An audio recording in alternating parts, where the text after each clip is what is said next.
Hello friend, এসে গেছি তোমাদের সকলের ইতিহাস বিদ্যার্থী টিউটোরিয়াল চ্যানেলে।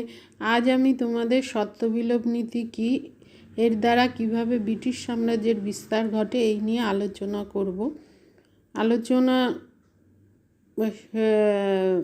শুরুর আগে অবশ্যই তোমরা চ্যানেলটা সাবস্ক্রাইব করো এবং নোটিফিকেশন বেলটা অন করে দিও, যাতে আমাদের ভিডিও আপলোড হলেই সবার প্রথম তোমাদের কাছে গিয়ে পৌঁছায়। তাহলে আলোচনাটা শুরু করি এবং ভালো লাগলে লাইক, শেয়ার, কমেন্ট করো। নোটটা দেখতে পাচ্ছ, স্ক্রিনশট মেরে নিও অথবা পিডিএফটা ডাউনলোড করে নিও। তাহলে চলো শুরু করা যাক। আমরা জানি যে সত্যবিলোপ নীতি প্রয়োগ করেছিল লর্ড ডালহৌসি। এবার এই নীতির দ্বারা তিনি কিভাবে ব্রিটিশ সাম্রাজ্যের বিস্তার ঘটান। ভারতে ইংরেজ আধিপত্য প্রতিষ্ঠার ক্ষেত্রে যে সমস্ত শাসকের পরিচয় আমরা পাই, তার মধ্যে লর্ড ডালহৌসি অন্যতম ছিলেন। তার সাম্রাজ্য বিস্তারের যে সমস্ত নীতি ও কৌশলের সঙ্গে আমরা পরিচিত, তার মধ্যে অভিনব ছিল এই সত্যবিলোপ নীতি। লর্ড ওয়েলেসলি কর্তৃক অধীনতামূলক মিত্রতা নীতি প্রয়োগের প্রায় অর্ধ শতাব্দী পরে ঘোরতর সাম্রাজ্যবাদী ব্রিটিশ শাসক লর্ড ডালহৌসি দেশীয় রাজ্যগুলিতে প্রত্যক্ষ শাসন প্রতিষ্ঠা বা আধিপত্য বৃদ্ধির জন্য প্রধানত তিনটি পন্থা অবলম্বন করেন। এগুলি হলো যুদ্ধের দ্বারা রাজ্য জয়, কুশাসনের অজুহাতে রাজ্যগ্রাস, সত্যবিলোপ নীতির প্রবর্তন। যুদ্ধের দ্বারা কিভাবে লর্ড ডালহৌসি রাজ্য জয় করেছিল? ডালহৌসি যুদ্ধের দ্বারা পাঞ্জাব, দক্ষিণ ব্রহ্ম, আরাকান ও তেনাসেরিম দখল করেন। দ্বিতীয় হচ্ছে কুশাসনের অজুহাতে রাজ্যগ্রাস। ডালহৌসি কুশাসনের অজুহাতে অযোধ্যা রাজ্যটি ব্রিটিশ সাম্রাজ্যভুক্ত করেন। তৃতীয় হচ্ছে সত্যবিলোপ নীতির প্রবর্তন।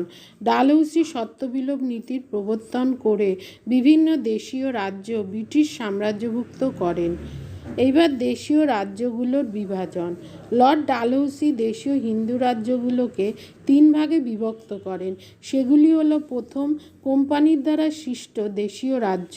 কোম্পানির দ্বারা সৃষ্ট দেশীয় রাজ্যের রাজারা কোনো পুত্র সন্তান না থাকলে সেই রাজা দত্তক হিসাবে কোনো উত্তরাধিকারী গ্রহণ করতে পারবেন না।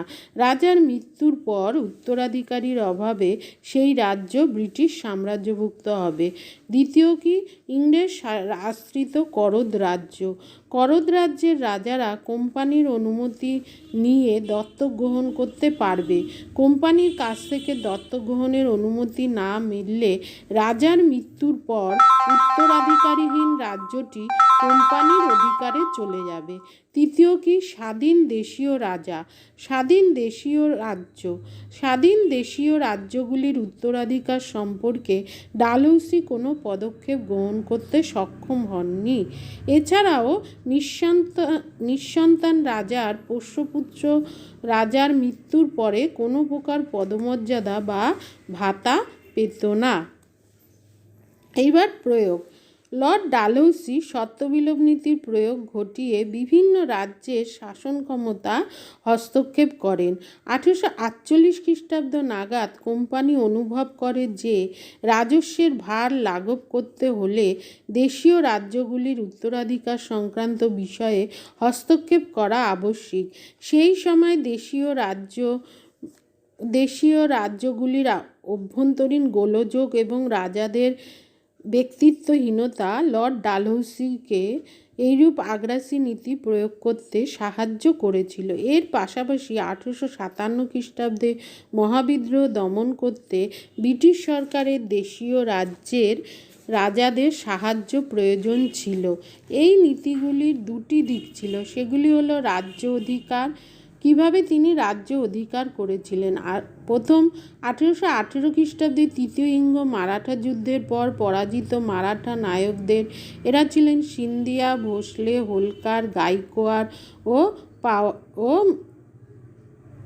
পাওয়ার, এদের উৎখাত করে ইংরেজরা তাদের রাজ্যগুলি দখল করে। সেই সঙ্গে পেশোয়া পদও বিলুপ্ত হয়। শেষ পেশোয়া দ্বিতীয় বাজিরাও নির্বাসিত হন।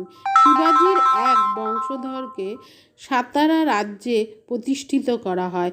রাজার মৃত্যুর পর দত্তক পুত্র দাবি অগ্রাহ্য করে ইংরেজরা সাতারা দখল করে 1848 খ্রিস্টাব্দে।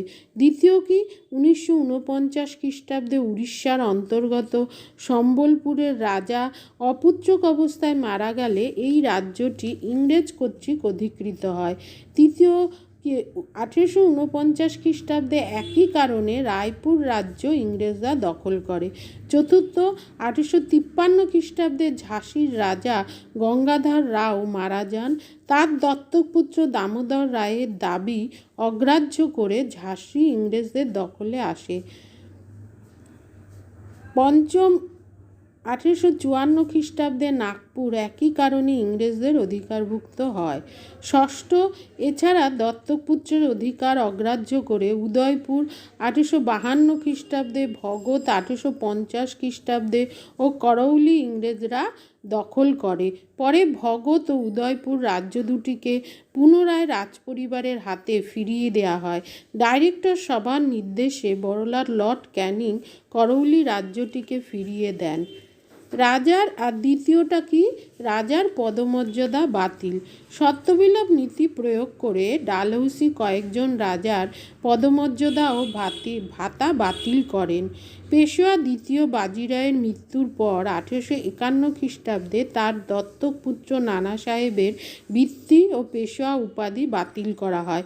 1853 খ্রিস্টাব্দে কর্ণাটকের নবাবের মৃত্যু হলে